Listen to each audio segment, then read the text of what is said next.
Hey everybody, it's time once again for me to read the Bible to you. We're on Genesis 19 today. Sodom and Gomorrah destroyed. The two angels arrived at Sodom in the evening, and Lot was sitting in the gateway of the city. When he saw them, he got up to meet them and bowed down with his face to the ground. Oh, so now they're calling them angels. I don't think they called them angels in Genesis 18. There might have been parts where they talked about the angel of the Lord, but like I said in that video, they imply that there was just one. So, okay, now there are two angels at least. "My lords," he said, "please turn aside to your servant's house. You can wash your feet and spend the night, and then go on your way early in the morning." "No," they answered, "we will spend the night in the square." Where are they going to sleep? On the ground? On a park bench? If they have benches? But he insisted so strongly that they did go with him and entered his house. I'm kind of curious as to what they actually said. He prepared a meal for them, baking bread without yeast, and they ate. Before they had gone to bed, all the men from every part of the city of Sodom, both young and old, surrounded the house. All the men. So every man in the city surrounded the house. Okay. They called to Lot, "Where are the men who came with you tonight? Bring them out to us so that we can have sex with them."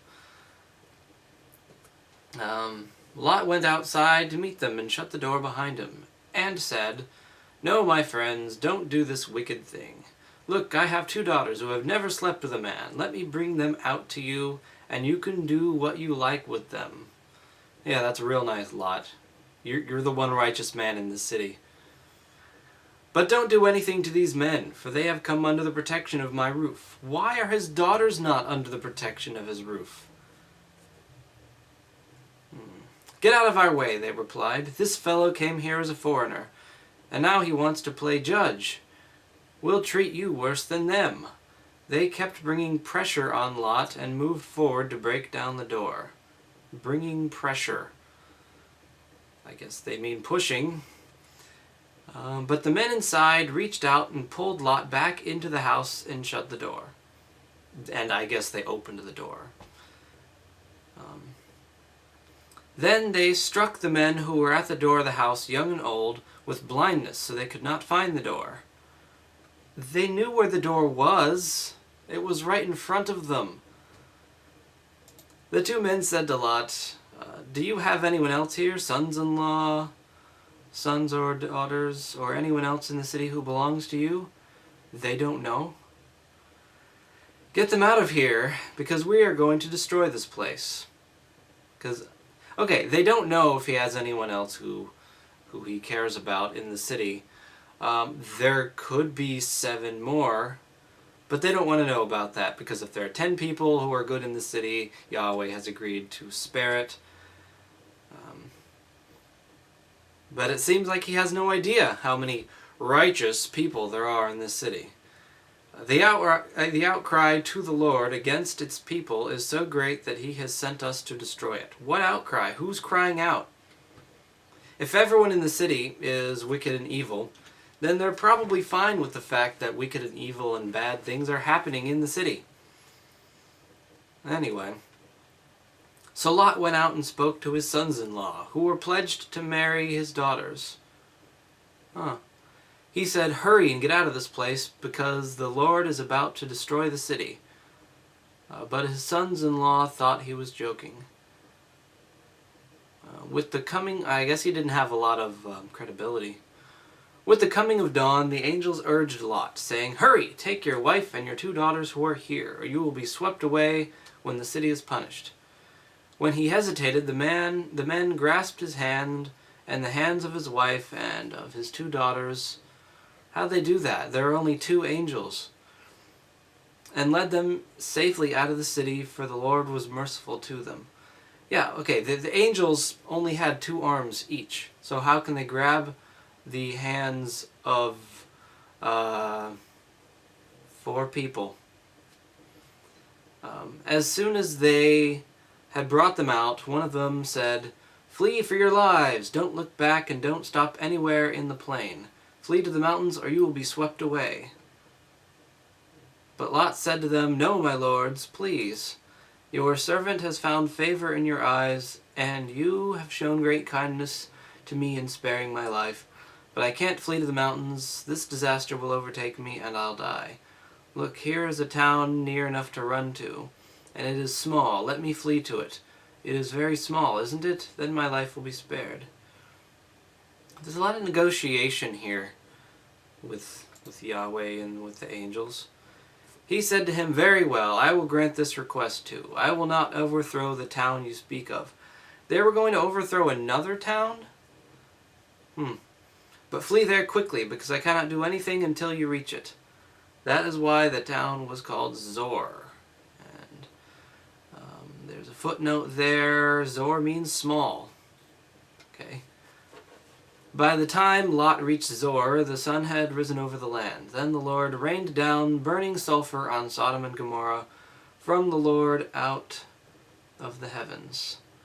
I guess that smelled pretty bad.